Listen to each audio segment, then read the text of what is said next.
Did you know using your browser in incognito mode doesn't actually protect your privacy? Take back your privacy with IPVanish VPN. Just one tap and all your data, passwords, communications, browsing history, and more will be instantly protected. IPVanish makes you virtually invisible online. Use IPVanish on all your devices, anytime you go online at home and especially on public Wi-Fi. Get IPVanish now for 70% off a yearly plan with this exclusive offer at ipvanish.com/audio. This is a story of the one. As a maintenance specialist for university housing, he knows college students can major in wear and tear. Plus, housing so many students doesn't leave a lot of room to house all the supplies he needs. That's where Grainger comes in. With over 1 million industrial-grade products and fast, dependable delivery, Grainger carries the quality products he needs so he doesn't have to. From a new door hinge to a whole new faucet. Call, click Grainger.com, or just stop by. Grainger, for the ones who get it done. Nobody has more respect for women than I do. Nobody. Hillary Clinton wants to abolish it, believe me. She wants to abolish our Second Amendment. I think they didn't deny it. I don't think anybody denied it. Other presidents did not call.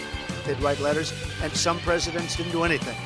Many people have come out and said I'm right. You really do have to ask yourself, where does it stop? Hello and welcome to Fallacious Trump, the podcast where we use the insane ramblings of Groper Cleveland to explain logical fallacies. I'm your host, Jim. And I'm your other host, Mark. A logical fallacy is an error in reasoning that results in bad or invalid arguments. And the logical fallacy we're looking at this week is Parade of Horribles. Appropriate enough. Yeah. So, I mean, normally we would just go straight into the fallacies, but it feels weird not to at least acknowledge the fact. Yeah, acknowledge it rather than leave it to the middle. Yeah. We're gonna. I mean, no one's after 2 days after. No one's getting their news from us. But Trump won, in case you haven't heard yet. Yeah. So we're gonna have to talk about that later and for the next at least 4 years. Yeah. Yeah, I know. That somebody posted when we were kind of going, oh my God, somebody went, oh yeah, another 4 seasons of Fallacious Trump then. Yeah. So quite liked Harris's thing when she said, yeah, well, we just have to accept it. And hopefully it won't be as bad as we think. Oh, I mean, I preferred that to "It's all a lie, I won," really, and then attacking the Capitol. Yeah, I think of the two. Well, actually, that was my next thought. Was actually at some point the Democrats are just going to have to do that. They're just going to have to resort to that, the lie, because it doesn't seem to work. If you tell the truth, stick to policies, and be reasonable. Yeah, there's going to need to be some kind of change. Don't get voted in. You've got to be populist and awful and racist and misogynist. You don't and then have you get to be in. all the things. You don't. Right. I don't think. Well, we'll talk about it later. But I don't. I don't think we need to become them to beat them. Okay, right. No. But it seems to be a positive boon. There's definite changes, I think, that probably need to happen. Anyway, also, what is it? What is it with you, USA? Why can't you just vote a woman in? Fucking hell, yeah. We did it twice over here. We did it ages ago. Yeah. I mean, admittedly, that first one was a mistake. That went wrong. And also the second time. Yeah. And I mean, the third time wasn't great. But But come on, at some point. Yeah. Oh God. Anyway, let's get on with this. We'll do the thing. We'll do our job properly.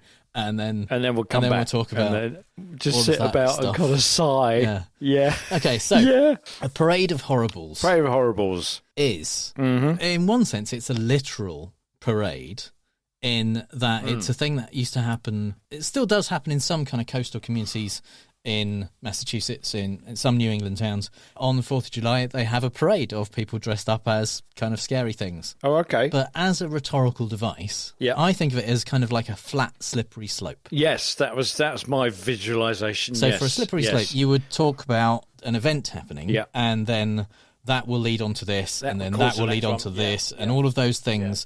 And usually, if it's a well-constructed slippery slope, it starts with something that realistically is likely to follow on but isn't necessarily that bad, and we'll get to something which everyone agrees is bad. Eating your own hair. Yeah. But with a Parade of Horribles, it's basically just all the bad things will happen if this one thing is all allowed lined to up. happen. Yeah. So, righto. For our Trump example, rather than lots of little individual examples, I edited together a few clips of the things that Trump said would happen if Kamala Harris were to be elected. Right. Because the reasoning for all of them is the same, largely. Mm-hmm. If Harris gets in, energy prices will skyrocket far more than even in Europe. Because if we don't win on November 5th, I think our country is going to cease to exist. It could be the last election we ever have. I actually mean that. Now Kamala is promising communist price controls on food. Her plan will cause catastrophic inflation, shortages of rationing. The restaurant industry will be obliterated. And I say welcome to 1929. If I don't win, you will have no auto industry within 2 to 3 years. It'll all be gone. Well, if I don't win, that means your taxes are going to go up fourfold. And she's coming for your money, she's coming for your pensions, and she's coming for your savings unless you defeat her in November and want to take away your guns. Remember that. Always remember that. If Kamala Harris gets 4 more years, your family will frankly never recover. You're never going to recover. If she gets 4 more years, the world goes up in smoke. If we don't win this election, you won't have books anymore. You won't be doing anything. You have a dead country. If Kamala Harris gets 4 more years, she will deindustrialize the United States and destroy our country. We will become virtually a banana republic. Harris will appoint hundreds of extreme far-left judges to forcibly impose crazy San Francisco liberal values on Americans nationwide. If we don't win, I think our country is finished. I do. I believe our country is finished. Yeah. Wow. There'll be a shortage of rationing. A shortage of rationing. That sounds all right. That's a good thing. Yeah. I'm on board with a shortage of rationing. So the thing about this as a fallacy is that it's not a fallacy if the things you're talking about will be likely to follow from the event that you're talking about, and that those things are bad. And all of the stuff that Trump was talking about there, except for a shortage of rationing, is bad, but none of it was coherent, let alone likely to follow from Kamala Harris being elected. Yeah. When there is a group, for example, like the Heritage Foundation, who has put together a document like the Project 2025 kind of manual for the second Trump presidency, and it contains lots of bad stuff. Talking about those bad things in relation to the things that Trump and his allies would like to do if he were to be elected isn't a fallacy. Yeah. Because, I mean, they've literally written them down as a plan and said, here's what we'd like to do and how we'd like to do it and how we plan to achieve it. So talking about those things, no matter how much Trump disavows it and claims that it's not his thing when he's named in it like 60 times, it's not fallacious. It might be, if we're being generous, it might be questionable to connect Project 2025 to Trump that much when he's saying he hasn't got anything to do with it, if we don't have an enormous amount of prior experience of Trump always lying about that kind of stuff. I mean, at the very least, it could possibly be dismissed as hyperbole if you say, well, yeah, you get Trump and then you get all of these horrible things in. Yes. So it's that because they are horrible things, so you might be using a bit of hyperbole in order to warn people off it. But you're not committing a fallacy because they are all written down. Yes. Whereas none of the things that Trump suggested would happen were a plan written down by or on behalf of Kamala Harris. That doesn't even count the things like the Green New Deal stuff that, not the real Green New Deal, but the Green New Deal stuff he claimed, like getting rid of cows and buildings with windows and things like that. Right. That he said was an inevitability if Harris got in. So by positioning the choice that you don't want people to make as a starting point of all of this bad stuff happening when there isn't really anything to link those two together is fallacious. Yeah, it's like this is the gateway to hell. If you open this gate, then this stuff comes out. It's the Pandora's box. Yeah, a parade of horrible Pandora boxness. And now is the time, I think, for Mark's British politics corner. Some of the things we know that went on in the election campaign between Sunak and Starmer were just out-and-out lies. Like Sunak said, oh, yeah, if you vote Starmer in, then everybody's taxes will go up by £2,000 per person, which was completely made up. And actually using the same measurement that they applied, their taxes would go up by £3,000 per person. So there's those kind of things which are hyperbolic and lies. So what I've done is, quite inspired by the reverse acceptance speeches that I did last time, thought, well, let's just go through and have a look at what Sunak and Starmer said in their campaign speeches towards the end of the campaign? And did they run through a litany of things that were happening if you voted for the other guy? And actually, it was a lot harder finding examples of where Starmer had said it, because he was about promoting the Labour Party. I think there'd been a lot of work by his campaign that said you've got to stop focusing on their failures and you've got to start positioning yourself as the new guy and the candidate for change. So that was his whole spiel. That's the Blair playbook. What you've got to do is put yourself up front, say we are the candidate for change, change, us, rather than don't vote for them because they're awful. What you're doing is just talking about them all the time. And actually, what his campaign did was let Sunak do that. Then they could just go, oh, well, that thing's wrong and that thing's wrong. So here are Sunak and Starmer in their, actually, between them, pretty much the last speeches they made on their campaign in the summer. He would make us the soft touch of Europe, go off to the NATO summit, having cut those plans, putting us at the back of the room, sending a signal of weakness, an ideological hock to the eco-extremists. He would hike taxes by thousands of pounds. They will tax it. They are socialists. They believe that your money belongs to them. Imagine waking up on Friday morning, 5 more years of the Tories. They'll be emboldened, entitled, thinking they can get away with anything, constantly seeking to undermine what's going on here in Wales. Get rid of national insurance, rummaging around in the toy box to try and find any plan. So soft touch at the back of the room, in hock to the whatever's they're socialists and rummaging around in the toy box to find a plan. See, that's, if you vote for the other guy, that's what you get. You get a soft touch and a declaration of weakness and a rummaging around in the toy box trying to find a plan. And then it occurred to me, there was that whole thing that we did in 2016 where we decided that if we stayed in Europe, it would be awful, and if we left Europe, that would be awful too. So there was a very diametrically opposing set of views. So here is David Cameron and Boris Johnson talking about the consequences of leaving or remaining the EU.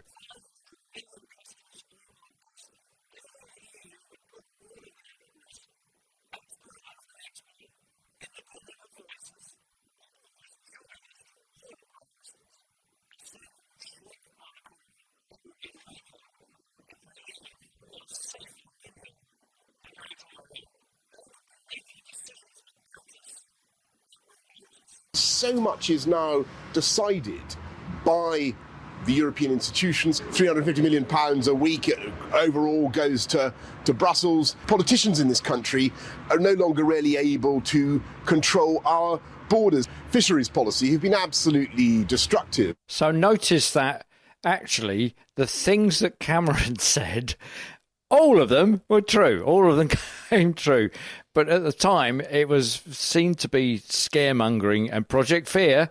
And all of the things that Boris has said are just bollocks. It's all of it's lies. Take back control of the borders. The EU are making decisions, despite us. And Cameron says, well, they'll carry on doing that. Like the plastic we've just got in Britain recently, plastic bottles have a screw top. It used to come all the way off. Now it stays put and you have to unscrew it and then flip it back. And that's a European directive. Everyone is so pissed off about it. It's so pathetic. Yeah. It's just, it's fine. Yeah. It really isn't that big a deal. It's a perfectly good thing. It's a good idea because what it means is those bottle tops don't fall off and end up in the stomachs of baby seagulls. You have to be someone out of an infomercial to not be able to drink with one of those caps on your bottle. Yeah. Like, you're just kind of accidentally pouring it all over your head and going, there's got to be a better way. Yes. Yeah. But that's a European directive. And yes, Cameron was right. We are still getting things as a result of Europe. We just don't get to say anything about it. Also, note that Cameron talks about the experts. And remember when Gove said the British people have had enough of experts? Well, in the Tory leadership contest, Michael Gove warned that Robert Jenrick looks like a typical Tory politician. and told the BBC that the public had had enough of Tory boys. Oh, for God's sake. Yeah. Michael Gove said the public has had enough of Tory boys. Classic Tory boys. Classic. He is the epitome of a Tory boy. He's not wrong. Yeah. He's just... Yeah. He's just like 15 years out of date and also one of them. And also completely unaware of the fact that he said exactly the same thing about experts. Yeah. You know, and he's now an expert on the fact that people have had enough of Tory boys. So we couldn't let the Parade of Horribles pass without reference to the one-man horrible parade.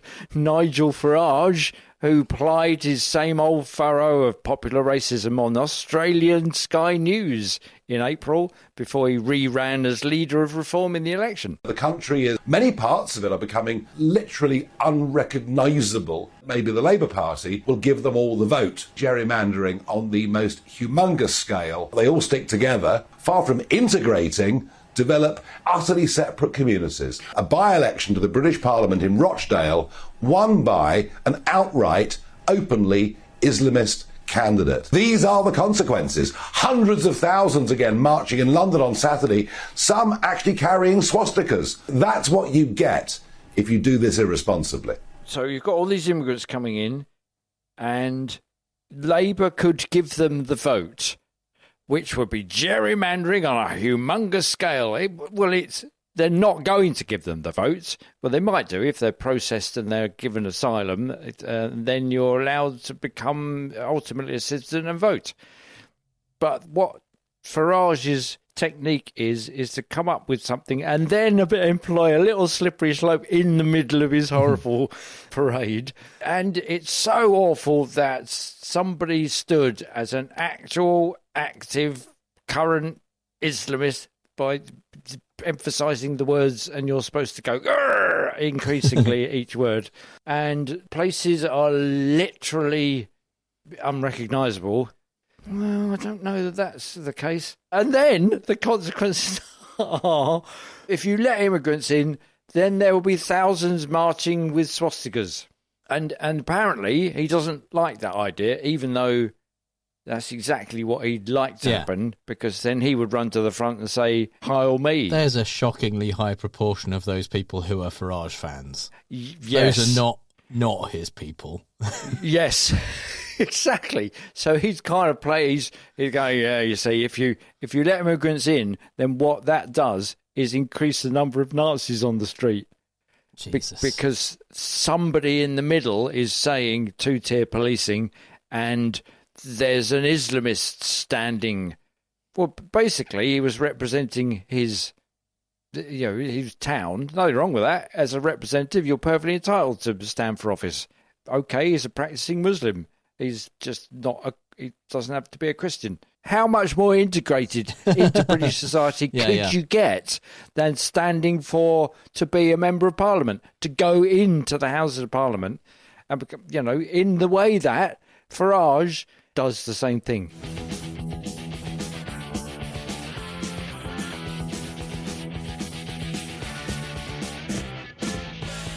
Poor logic fills the air. Some complain. Go away! For the parade of the fallacies. Parade of the fallacies. Parade of the fallacies. Now the White House is a fucking misery.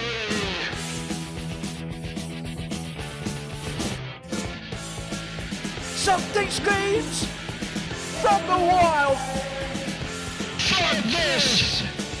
For the parade of the fallacies. Parade of the fallacies. Parade of the fallacies. Just so fucking wonderful. It doesn't follow on. Invalid conclusion. Dodgy premises. At least words cannot kill.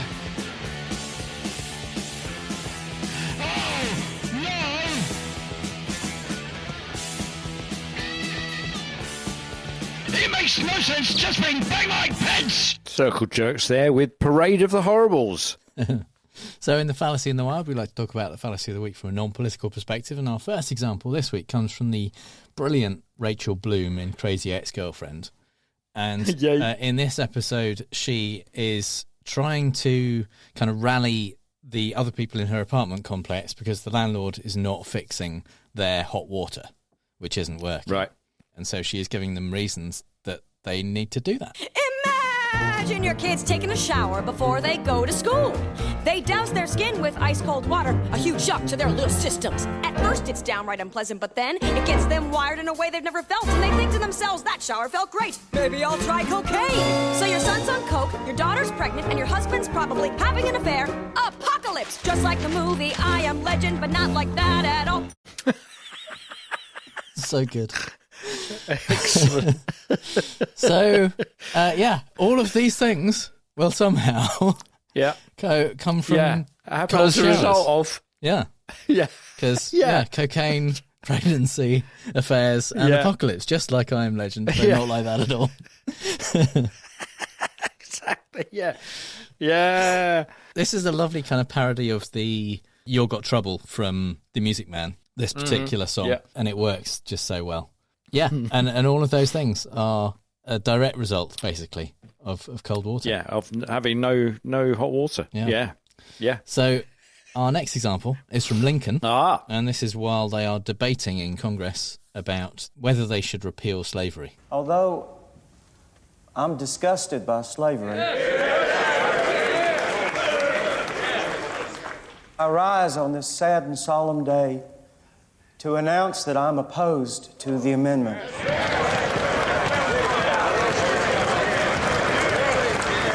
We must consider what will become of colored folk if 4 million are in one instant set free. They'll be free, George. That's what will become of them. Think how splendid if Mr. Yeaman switched. Too publicly against us. He can't change course now. Not for some miserable little job, anyways. We will be forced to enfranchise the men of the colored race. It would be inhuman not to.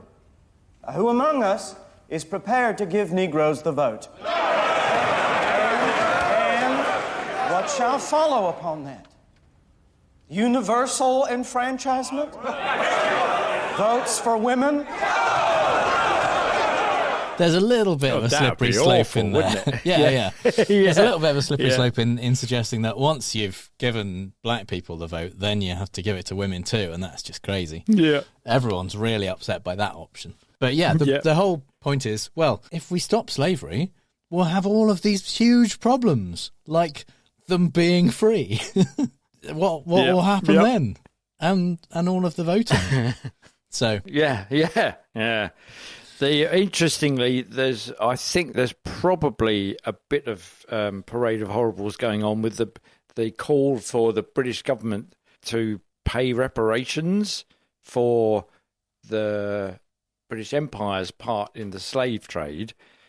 And so they're kind of saying that the UK can't apologise because the case against it, which is pretty much watertight, might then become a legal petition. And so Britain won't apologise because if they do, this might pave the way for reparations. And one of the things that came up in the Badenoch-Jenrick leadership debate was that what will happen then is the brave sailors who sailed the Atlantic in order to prevent the slave trade from happening will get forgotten. What? Yeah. Okay. Yeah, and this said by Badenoch, who is black and grew up in a Commonwealth country, which basically a Commonwealth country is one that used to be enslaved by the British Empire and is now called something different to make it feel a bit less slavery-y. As a member of the Commonwealth. Yeah, and she says, it's more important to remember the people that fought against slavery and during that time. Because it's not possible to do both, obviously. Oh, no. God, no. Because, crazy. Can't do that, because where would that end? People would vote women into leadership roles. Heaven forbid. So our final example in this section is from Ghostbusters. And this, I think, is kind of... It's kind of the ultimate one, isn't it? It's kind of the ultimate one. Because this is when the Ghostbusters are trying to convince the mayor to take them seriously and give them the right and resources, I guess, to go after all the ghosts. Well, you could believe Mr. Pecker. My name is Peck. Or you could accept the fact that this city is headed for a disaster of biblical proportion. What do you mean, biblical? What he means is Old Testament, Mr. Mayor. Real wrath of God type stuff. Exactly. Fire and brimstone coming down from the skies. Rivers and seas boiling. 40 years of darkness, earthquakes, volcanoes. The dead rising from the grave. Human sacrifice, dogs and cats living together. Mass hysteria. Enough, I get the point. So, Brilliant. And the reason this kind of falls into the fallacy is, apart from the fact it's a large parade of bad things, they're not really sure what the outcome's going to be, so they're kind of just making up bad things that could happen. Big bad things. Yeah. Cats and dogs living together. Absolutely. All the worst possible things. Yeah. So we're gonna play Fake news, folks. I love the game. It's a great game. I understand the game as well as anybody.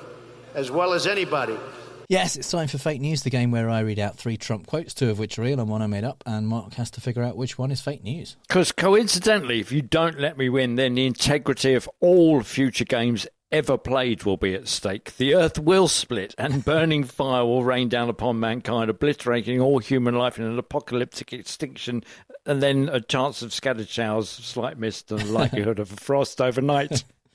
Yeah, I mean, that's a chance I'm just going to have to take. So, we'll see. Yeah, good luck. Yeah. On my own head be it. So, our theme this week is Trump's deep historical understanding of Gettysburg and its importance in American history. Yeah. Is that the one where they captured the airport? Yeah. Yeah, one of those. Yeah. I say theme, this is really all from one speech, and he's a fucking idiot. So, I don't know why he which one of these starting is false? these things that he knows nothing about. But he will do it. So, statement number 1. Gettysburg. What an unbelievable battle that was. The Battle of Gettysburg. What an unbelievable... I mean, it was so much and so interesting and so vicious and horrible and so beautiful in so many different ways. It represented such a big portion of the success of this country. Gettysburg, wow. I go to Gettysburg, Pennsylvania to look and to watch. To watch? To watch? It's not still going on. Wow. That's, Can you just talk about the thing that you have no idea about? And this is what characterises all of his speeches, doesn't it? Yeah, can you just talk about bleach and UV light and COVID and Gettysburg? Right, okay. Statement number 2. Yep. I've been there many times, Gettysburg, Pennsylvania. It's a beautiful place. There's not a lot to see, but when you know about the history, you see a lot. And I know about the history. It was so important. And then Lincoln was there, and he gave a speech. A lot of people say it was a good speech. I don't know. No, it was great. Well, okay. Yeah, and I know about the history. Yeah, there's nothing I don't know about history. Yep. Yep. And statement number 3. The statement of Robert E. Lee, who's no longer in favour. Did you ever notice that? No longer in favour. Never fight uphill, me boys. Never fight uphill. They were fighting uphill. He said, wow, that was a big mistake. He lost his great general, and they were fighting. Never fight uphill, me boys. But it was too late. Right. Oh, I desperately want him to save me, boys. Yeah. Yeah, because he was a pirate, wasn't he? Oh, yeah. Famously. Yeah, well known. Famously a pirate. Yeah. Okay, so the one that I was a bit suspicious about was there's not a lot to see, but when you know about the history, you see a lot. Which kind of sounds far too clever for Trump. However, the completely general... It's like doing a book report on a book you've not read. It might as well start. Webster's Dictionary defines Gettysburg as. That's right. Yeah. And what an unbelievable battle. Yeah, the Battle of Gettysburg. What an unbelievable battle. I mean, but then there's that little kind of what an unbelievable where he realises that he's going to repeat himself, so he has to And it was so much and so interesting and so vicious and horrible and so beautiful in so many different ways. Okay. But you see, why aren't I questioning the my boys thing? Because that just... Okay. Not a lot to see. When you know about history, you see a lot. Still a bit... And I know about history. A lot of people say it was a good speech. I don't know. No, it was great. All right, okay. On that, complete no basis whatsoever, other than, oh no, to watch. Okay, I'm going to go with number one is the one you made up. Okay, so of the other two, which are you more convinced by? I'm thinking for some reason it's number three. Is that right? Number three, I think so. Yeah, my boys. And number three, it's real. The statement of Robert E. Lee, who's no longer in favor. Did you ever notice that? No longer in favor. Never fight uphill, me boys. Never fight uphill. They were fighting uphill. He said, wow, that was a big mistake. He lost his great general. And they were fighting, never fight uphill, me boys, but it was too late. He said, wow. Yeah. Do you think Robert E. Lee said, wow? I don't know where he's read that. And obviously in his deep research that he's done on Gettysburg, whichever biographer of Robert E. Lee was writing down the things that he said in battle, I don't know where he said, wow, that was a big mistake. Doesn't sound like him in the other stuff that I've seen that he said. No. Normally it would be, obviously in pirate speak. Exactly. He'd say, that be a big mistake, me lads. Probably me he would have said. Yeah, he would say, wow. Yeah. It's a bit like Mr. Christian. Charles Lawton. Charles Lawton, yeah. It's that kind of me boys, isn't it? It's that, so that was real in the sense that he said it. Yeah. Yeah, that's right, not the actual content yet. The other one you think is true is number two. Yeah. And number two is fake news. Oh, there you go. Well done. Yeah, no, so that means the other one. Oh, my God. Yeah, so there's not a lot to see, but when you know about history, you see a lot. Yeah. Spotted it, didn't go with it, should have gone with my gut. Yeah. Damn it. That does mean that number one... That does mean that... ...is real.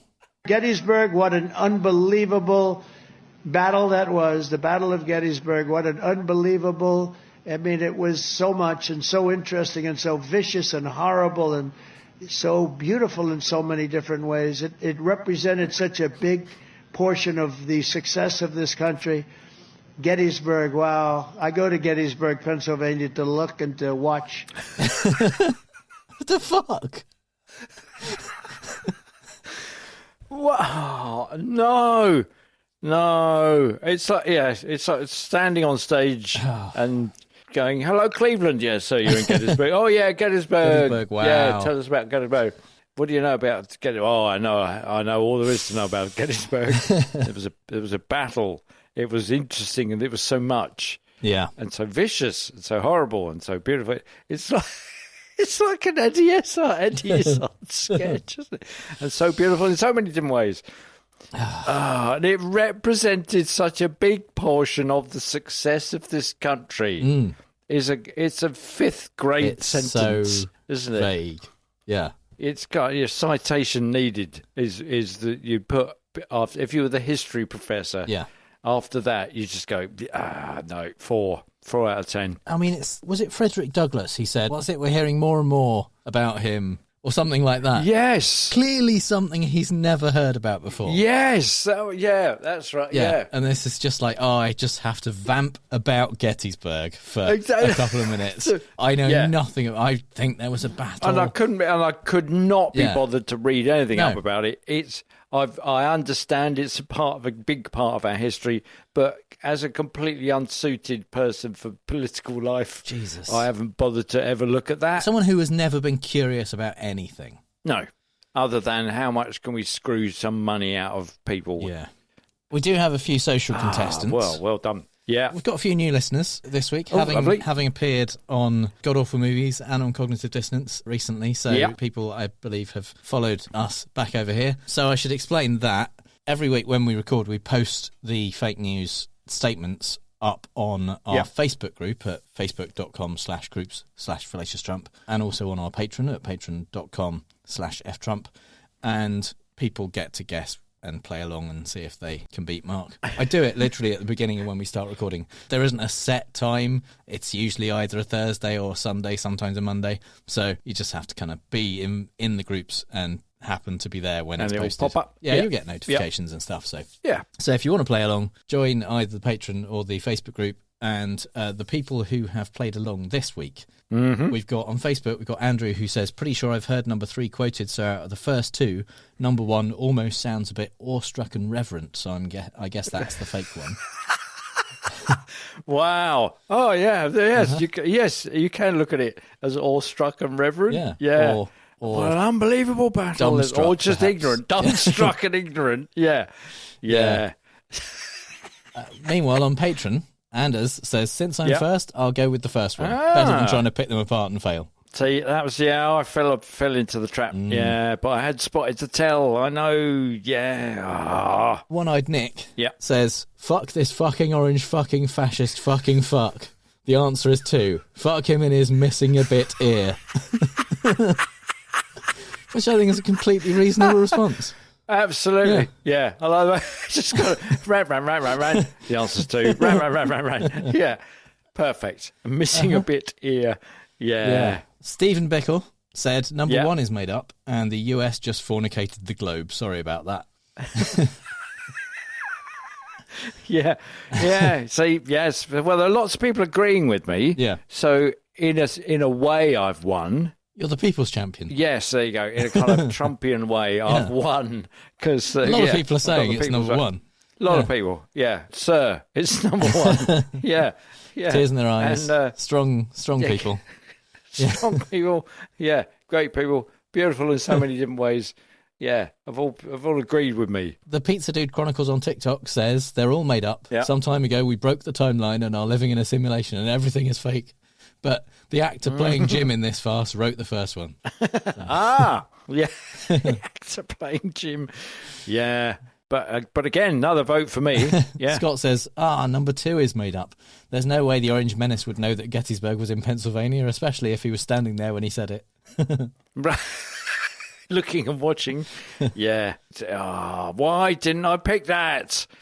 Yeah, not a lot to see, but when you know about history, you see a lot. Well, that is true. Sweenan says, okay, I'm going with number 2. Even with all the digressions, tangents, and god-awful ideas, number 2 is still too coherent. There's conjunctions in there and used reasonably properly for Trump. Yeah. And finally, yes, damn it. Invisible Unicorn says, pretty sure I heard or read 1 and 3, so I'm going 2 is fake.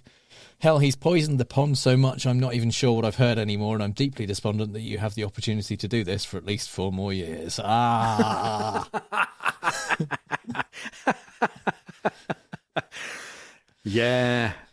So See, well, in a way, we're kind of, part of the sort of semblance of immunity that we put between us and the real world is that we would be doing this even if he didn't get in. Yes. Because he would still be you talking can't stop shit. us.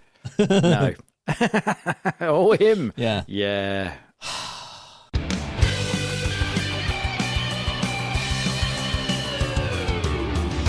So it's time for the part of the show that this week at least is called The End of Democracy is Not a Logical Fallacy, because fuck.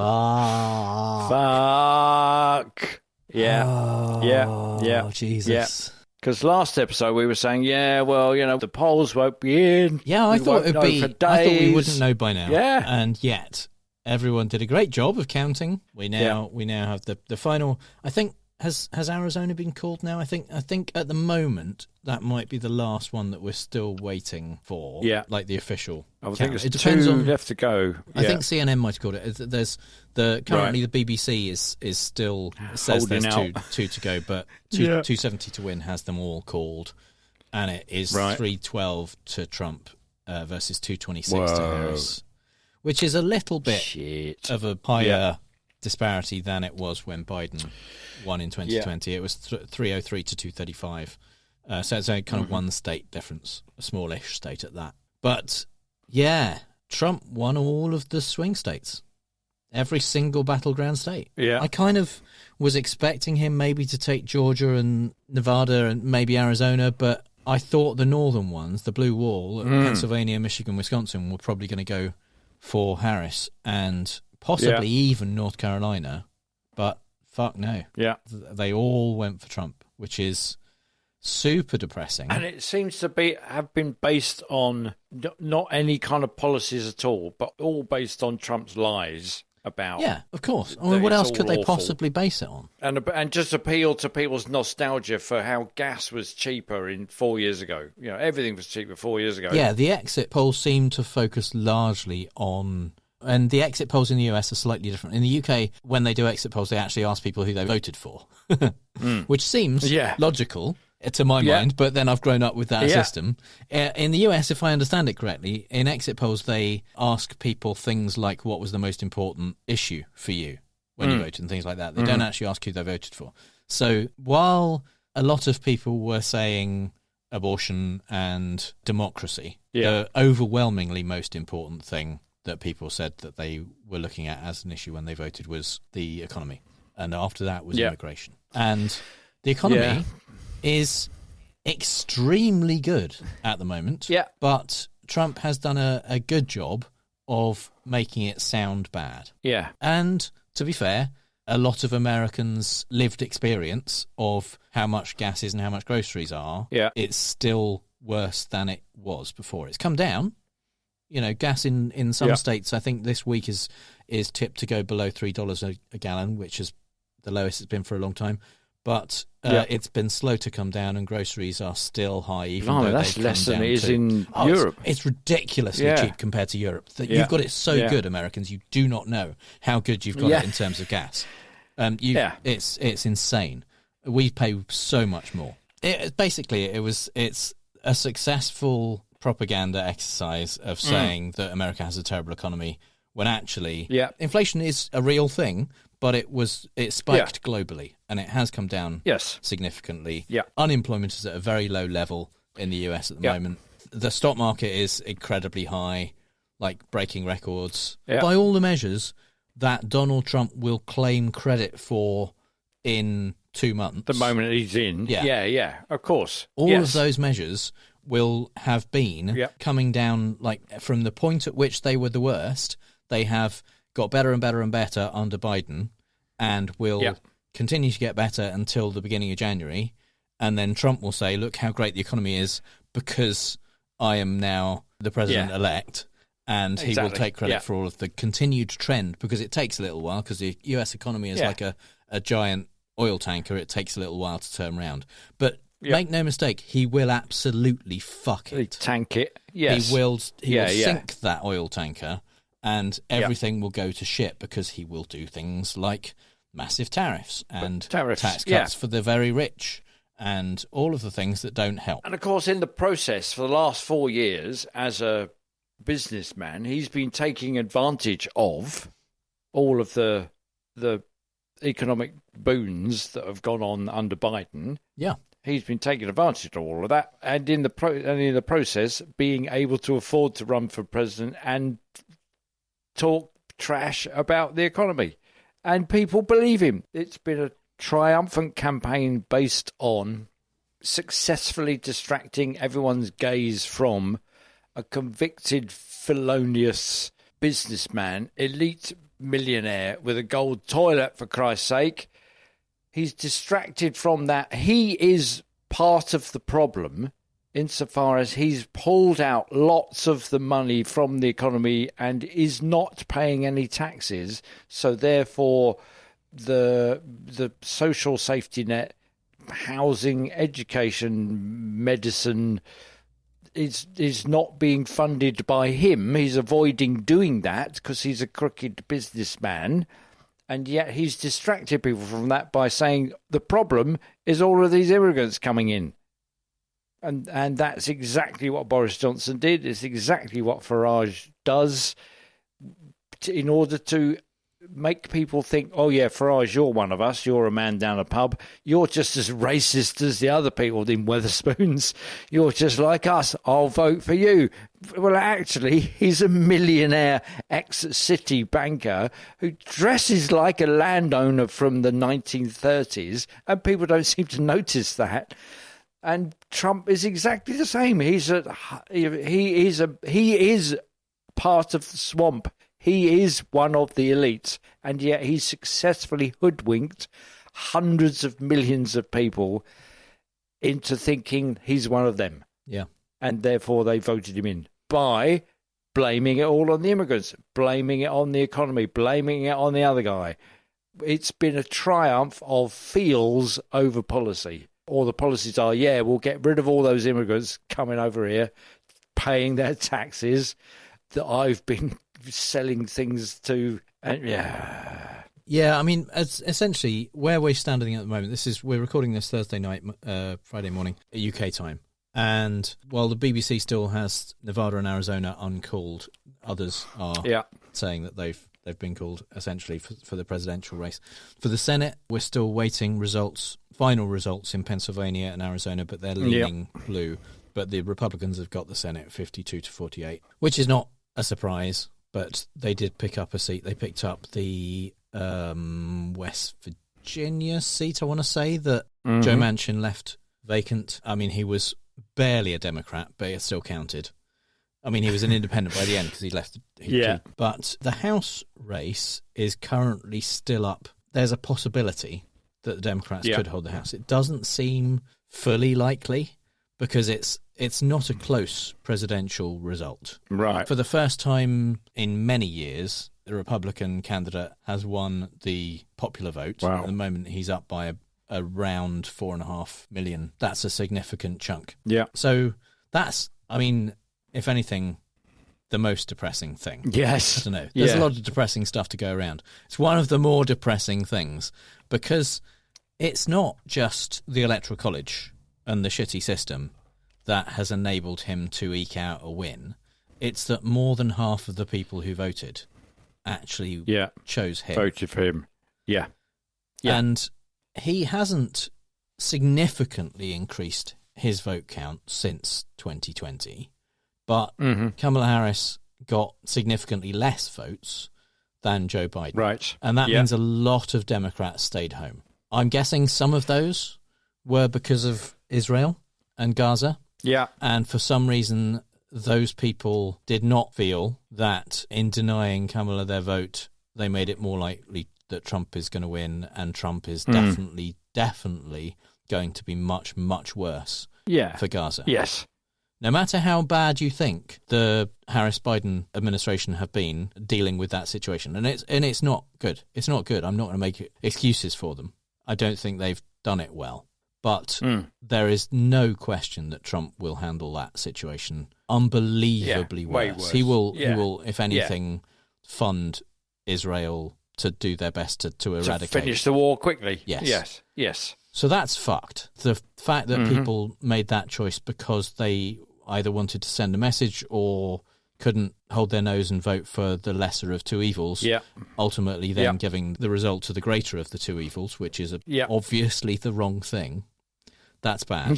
But then it's really hard to ignore the likelihood that a big other part of the equation is misogyny. Racism is probably also in there too. But at least Obama did get elected, and Kamala is incredibly qualified for the job.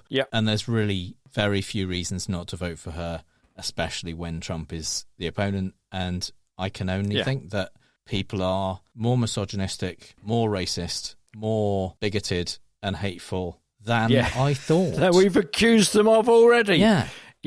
Or possibly not that they are more those things, but that more people are those things. It's just it's a greater proportion than I guess we'd hoped. We really, I guess, still, I'm kind of feeling like my brain wants to say until now, felt optimistic about human nature and people and America and all of that. And it's hard to continue to feel that, especially, I can only imagine, for the disadvantaged by this election groups Yeah. in the US Yeah. for people with uteruses, for minorities, for trans people, for all of the people for whom this will make their lives harder and scarier. And it's just fucking depressing. I want to say, I'm not angry, America, I'm just disappointed. But I am fucking angry too. Yeah. But and also because the people that, the misogynists, let's call them rednecks, the whole sort of bro thing, let's vote for this guy because he's a convicted felon, a serial sexual abuser, and just the most heinous crime-ridden guy who's playing the system in order to get himself off those crimes.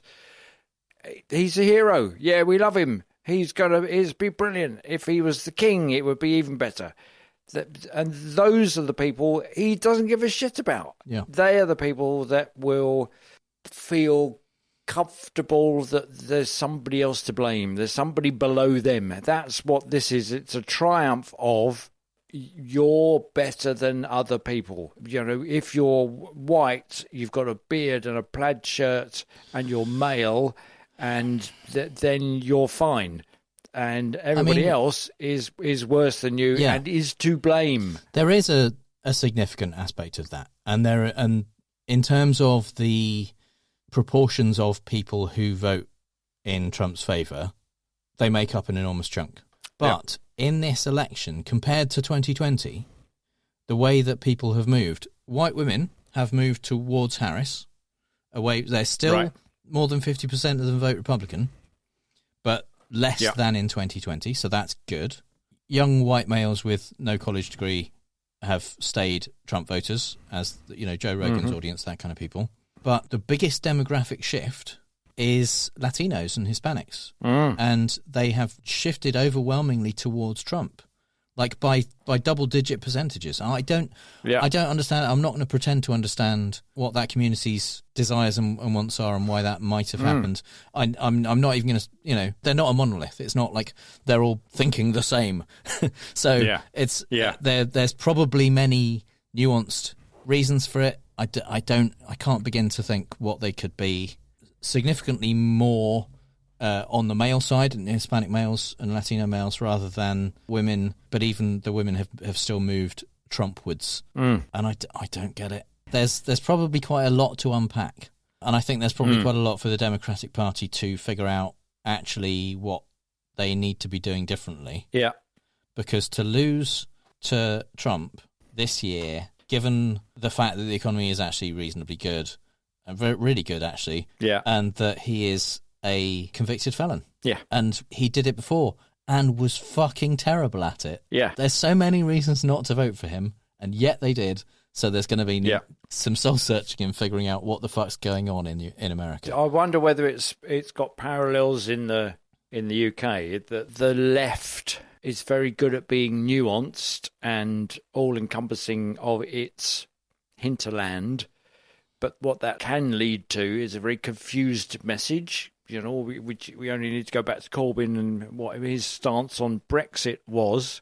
Because he's on the left, and he was on the left of the left, he's uncomfortable at adopting one position that would alienate part of the voter base. But what he should have done was say, yes, we're all for Remain. Of course we are. Because he had ancient socialist union views about the creeping European plan, which were fine, but they were like nuanced, and actually they should have just gone with the Remain and seen the writing on the wall and seen how the right is very good at, or Boris Johnson's right, not Cameron's right, but the right wing is very good at keeping it very simple. We did one episode where we listed all of the 3-word slogans because that carries well. You haven't got to, it's not a bit like one of our T-shirts says it's a little bit more complicated than that. Well, it is, but politics is about just campaigning on the sloganeering, and that's what Starmer got right this time when it was all about being the candidate for change. you can bring about change if you vote. And it's a bit like Obama's, yes, we can do the, and Bob the Builder, it's all about hope, and we can bring about change. And Trump was, the country's destroyed, make America great again. Yeah. It's those glittering generalities, back to that again. And the left didn't have one. Harris didn't have one. What was the Democrats' memorable slogan? We're not going back.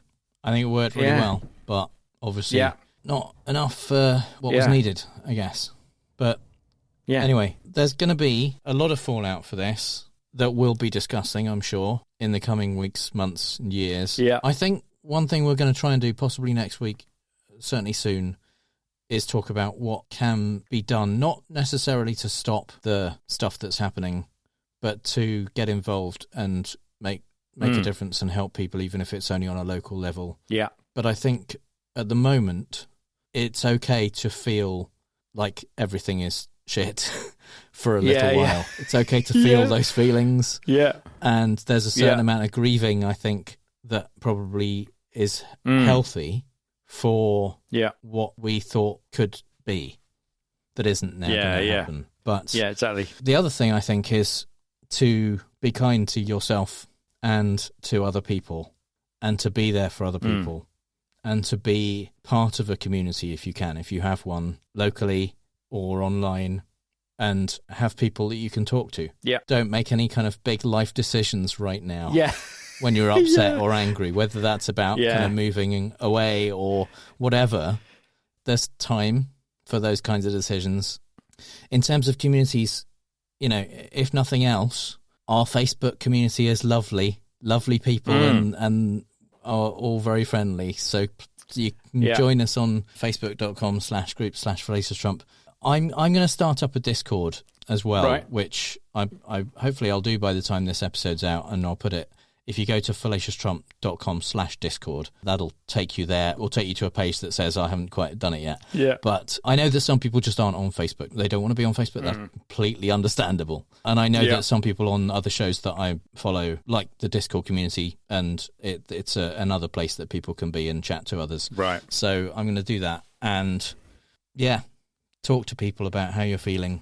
Reach out and make sure if you have friends who might be going through a difficult time, reach out and see how they are. And I don't know that if you're thinking of emigrating to the UK, our listenership, I don't think that Farage will count you as undesirable immigrants. So, maybe. Don't be hasty, but there's plenty of room. Don't listen to people. Canada's quite big, isn't it? Oh, there's loads of room in Canada. Loads of room. Yeah. Quite cold this time of year, though. And finally, some things we really don't have time to talk about. Keen to distance himself from comparisons to Hitler, Trump chose the venue of the largest Nazi-supporting rally in US history for one of his last big campaign events. Just as we were recording our last episode, around 19,000 New Yorkers with poor decision-making skills crammed into Madison Square Garden to watch awful people say awful things. Racist roast comic Tony Hinchcliffe called Puerto Rico a floating island of garbage, but in his defence, he was also racist about Jews and black people, so that's totally fine and a great choice to open the rally. Hulk Hogan spoke and once again struggled to rip his T-shirt off, which you'd really think he would have practised after fucking it up so badly at the RNC. He also claimed, "I don't see no stinking Nazis in here," presumably because the sunglasses he was wearing had been fully blacked out so he could performatively channel Horatio Nelson. All the speakers got WWE-style entrance music, and it's possible whoever chose the music was fucking with them. Trump lawyer Alina Harbour, who cost him almost $500 million when she lost his fraud case in New York, came on to DJ Khaled's All I Do Is Win, and black Florida Congressman Byron Donalds was introduced to the strains of Dixie, a song that originated in minstrel shows typically sung by white performers in blackface. Whoa. Tucker Carlson mocked Kamala's mixed heritage, Sid Rosenberg called her husband a crappy Jew, and Stephen Miller said America is for Americans and Americans only, almost directly quoting the aforementioned 1939 Nazi rally. When Trump finally took the stage, he once again promised mass deportations and doubled down on racist debunked lies about Venezuelan prison gangs taking over apartment buildings in Colorado. And it all fucking worked. Poor deluded RFK Jr. is labouring under the misapprehension that Trump gives a shit about returning any favours. He's not the fucking godfather as much as he thinks. It's always Donald as in duck, not Don as in Corleone. RFK Jr. thinks he did Donny the favour of dropping out of the presidential race and heaving all his massive support into endorsing Trump, though he still appeared on the ballot in some states and people voted for him. Yeah, that'll please the narcissist for sure.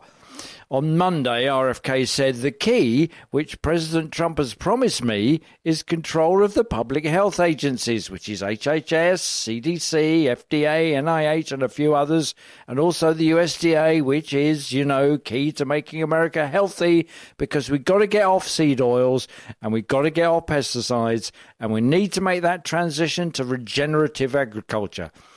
Now, don't be fooled by the joined-up sentences he's using or that he's learned health-related acronyms. RFK is notoriously an anti-vaccine activist and founder of the Children's Health Defense, a prominent anti-vaccine non-profit that's campaigned against immunizations and other public health measures like water fluoridation. But Trump thinks he's a good man, and he believes the environment, the healthy people. He wants healthy people. He wants healthy food. Given that Trump is the epitome of poacher turned gatekeeper, that tells you all you need to know about RFK's fitness for that office. The Trump campaign added that he will work alongside passionate voices like RFK Jr. to make America healthy again by providing families with safe food, by investigating what is causing the decades-long increase in chronic illnesses. Trump's predilection for feeding everybody McDonald's every chance he gets might have something to do with it. Biden responded to Tony Hinchcliffe's remarks about Puerto Rico while on a video call with Voto Latino, a civic engagement group. He said, "The only garbage I see floating out there is his supporters." Republicans, who have spent 9 years defending Trump's demonization of Democrats, all immediately clutched their collective pearls and wondered how anyone could possibly say such a mean thing. The White House claimed that there was actually an apostrophe in the word supporters, and Joe just meant that guy's rhetoric was garbage, not the people themselves, and Kamala distanced herself from this comment, saying, "I strongly disagree with any criticism of people based on who they vote for." But you know what? Fuck them. A huge number of people who still support Trump and voted for Trump are garbage. Biden should have owned the comment. What are Trump supporters going to do? Not vote for Kamala? Of course, by focusing entirely on Biden's remark, Trump and co. distracted everyone from the original horrendously racist comment made on his behalf by, well, being insane. Trump supporters showed up to vote dressed in garbage bags, which they had trouble justifying when Davram Stiefler of the Good Liars questioned their logic. The current so-called president of the United States called Trump supporters garbage. We showed up as garbage. Yeah, we're going to wear that proudly because we are Trump supporters. And so, can you tell me how wearing the garbage bags proves that you're not garbage? Oh. Just as the back says. Right. But Biden can call us garbage. Trump calls us Americans. Trump calls us Americans. Right, but you're dressed as Biden defined you, not as Trump defined you. Well, well, I think more of we're taking it as a joke at this point. Well, like it would make sense if you were wearing an American flag and you said Biden calls us garbage and Trump calls us Americans. You're wearing an American flag. I'm confused. Yes, they are confused. There you go. Yeah, not thought that through. Yeah. Meanwhile, Trump kicked off his next rally in Green Bay by wearing a reflective orange vest which matched his face almost exactly and rode around the parking lot in a garbage truck. Well, he did after he finally managed to get into the truck, having missed the door handle on the first couple of attempts and nearly falling on his ass. But hey, just because he can't open a door, close an umbrella, hold a glass of water in one hand or walk down a ramp, I'm sure he's still capable of running the entire fucking country, right? Not that we've been hurting for metaphors for the upcoming Trump administration lately, but an old guy cosplaying as a useful worker being driven in circles in a garbage truck emblazoned with his name does seem apropos. And it fucking worked. In The Haunting of Alma Fielding, the true tale of a 1930s British housewife who complained of a poltergeist in her home, the investigation of which by the London Spiritual Institute was subsequently debunked in favour of an assessment by Sigmund Freud, no less. Freud agreed that Alma's visitations were the result of a repressed experience of abuse as a child. Tucker Carlson similarly told us of claw marks left by a demon that attacked him in the night a year and a half ago. And now he's seemingly revealed that these are the same demons that invented nuclear technology. On a sensible, reasonable, investigative and reputable podcast hosted by Steve Bannon, okay, scratch those epithets, Carlson began straightforwardly enough. Nuclear weapons are demonic. There's no upside to them at all. Well, yeah, fair enough, Tuck. Bit flowery and archaic, but I'm with you so far. And anyone who claims otherwise is either ignorant, yeah, okay, bit confrontational, but I get your passion, or doing the bidding of the forces that created nuclear technology in the first place. Okay, yeah, could be siding with the enemy and so on, which were not human forces, obviously. What? Let me ask you this, he continued. What was the moment we can point to that nuclear technology was invented? I've never met a person who can isolate the moment when nuclear technology became known to man. German scientists in the 1930s really named the date. Yeah, okay, I think like most scientists involved in scientific endeavours, the likes of Otto Hahn, Niels Bohr and maybe even Albert Einstein did a lot of writing things down. So there's that you could look at. It's very clear to me that these nuclear weapons are demonic, and that's the conclusion you reach for your lack of knowledge of the history of atomic physics.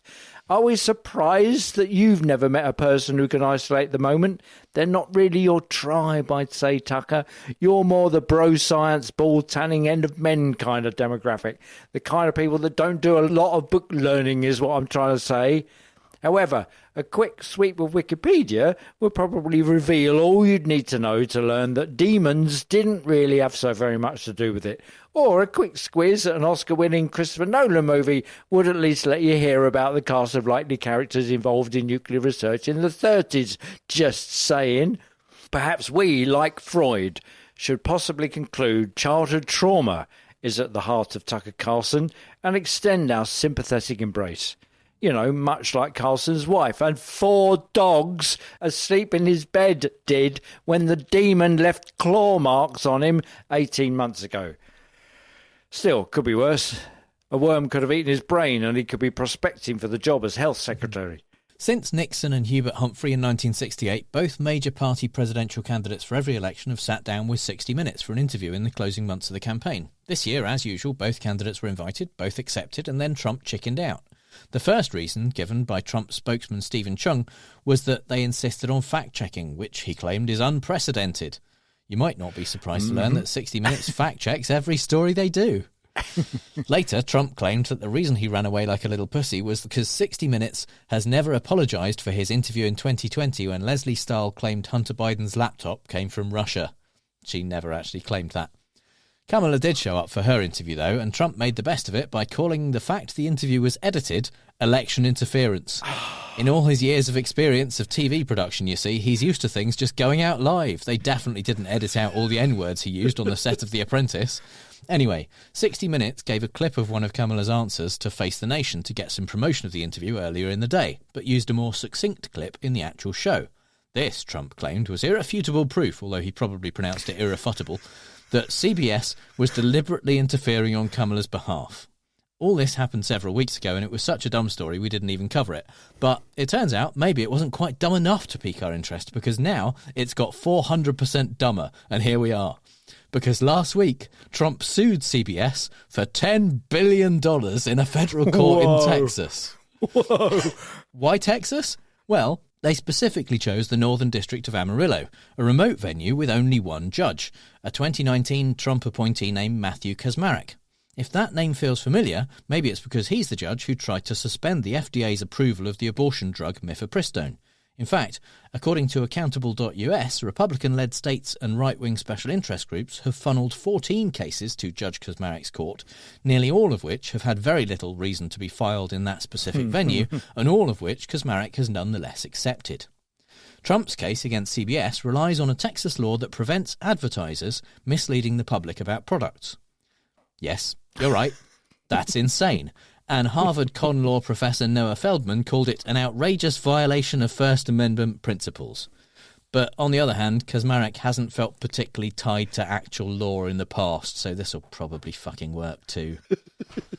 In a video posted on X and other social media sites, a man claims yesterday we voted in Gwinnett County and today we're voting in Fulton County. We have all our documents, driver's license. We invite all Haitians to come to America and bring families. It ticked all the boxes. Voter fraud, targeting the places targeted last time. Oh, and throw in some recent pet chomping allusions at the same time. It is, of course, all fake. In a statement, the Office of the Director of National Intelligence, the FBI, and the Cybersecurity and Infrastructure Security Agency said the intelligence community assesses that Russian influence actors manufactured the video. And Georgia Secretary of State Brad Raffensperger said his office was working with state and federal partners to determine the source and urged ex-owner Elon Musk and the leadership of other social media platforms to remove the video. It's all a bit academic now, but you can see the extent of the groundwork put in by, could it be the Trump team? Just asking. The groundwork laid should the result have not gone the right way, so it could all be pulled out and aired as part of the Big Lie 2.0. When contacted by CBS News in direct messages on X, the person behind the account posting the video said they'd received the video from a source who regularly pays them to upload content. They also said they believe the source is from Australia and that the source's account was recently suspended on X. The intelligence agencies added, this Russian activity is part of Moscow's broader effort to raise unfounded questions about the integrity of the US election and stoke divisions amongst Americans. And all you can do is heave a sigh and note how everyone involved with Trump was intent on doing exactly the same thing too. And the only somewhat horrifying conclusion we can reach is that it worked. But props to Raffensperger and all his people for upholding the rule of law and nailing the fakers one by one. Like a flea biting an elephant, eventually it'll kill it and annoy the fuck out of it along the way. Fans of movie stunts know that there are some epic falls that are hard to beat. Jackie Chan sliding down a massive glass building in Who Am I, for example. John Paul Belmondo's incredible fall down a rocky slope in The Burglar, or the award-winning fall down a seemingly never-ending hill in The Rundown. But never has a fall been more entertaining than Rudy Giuliani's fall from grace. Arguably starting in earnest exactly 4 years ago tonight in the parking lot of Four Seasons Total Landscaping in Philadelphia, Rudy has hit tree after metaphorical tree on the way down and found himself in court once again today because he still hasn't handed over all his worldly belongings to the poll workers he defamed on Trump's behalf, an indignity Trump still hasn't paid him for. Ruby Freeman and Shay Moss were awarded $148 million in damages last year, and Rudy just didn't pay up. Presumably, he was hoping that if he delayed for long enough and Trump got in, then he could somehow get the Supreme Court to make him immune from defamation or something. Anyway, eventually the judge ruled that they get to have just all his stuff, including his $5 million Manhattan apartment, a 1980 Mercedes convertible once owned by Lauren Bacall, 26 luxury watches, his TV, furniture and sports memorabilia. They showed up at the apartment last week with their attorney and a moving company to estimate the cost of collecting their stuff, and found that it had been virtually emptied a few weeks before. When ordered to court to explain this, Rudy's lawyer claimed he couldn't come because he was doing a live radio show in Florida that day, but the judge was unsympathetic. When he did show up in court, his lawyers claimed that they didn't know where all his stuff was, despite the fact Rudy was seen driving around in the Mercedes in Palm Beach on Tuesday. And anyway, Moss and Freeman are being vindictive in trying to make him pay what he owes them. This actually made the judge a bit angry, and he pointed out that it doesn't matter if you're a bodega owner or the former mayor, if they owe a debt, they owe a debt. Gave him a deadline of November 14th to hand over all his stuff, and added if he hasn't delivered and there was a way in which he could have delivered, then there's going to be contempt sanctions. Whoa. That's just going to have to follow him home and to take key out of his hand. And, oh, man. In other election news, this side of the pond, MP Kemi Badenoch, who reportedly could start a fight in an empty room, has won the leadership election and is now the leader of the Tory party. Thankfully, not her rival, Robert Jenrick, because he said he would have re-employed haunted pencil Jacob Rees-Mogg as party chair. In a report of the content of her first shadow cabinet meeting leaked to The Spectator magazine, Badenoch wants shadow cabinet meetings to be a safe space for political debate and to be impervious to leaks. Her cabinet consists of luminaries that Badenoch herself said she was better than, insofar as she's not been associated with any scandal or sacked. Smirking bully Priti Patel, investigated and disgraced Robert Jenrick, and leadership race loser Mel Stride.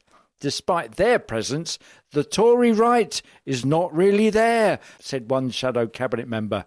It's a very one-nation team.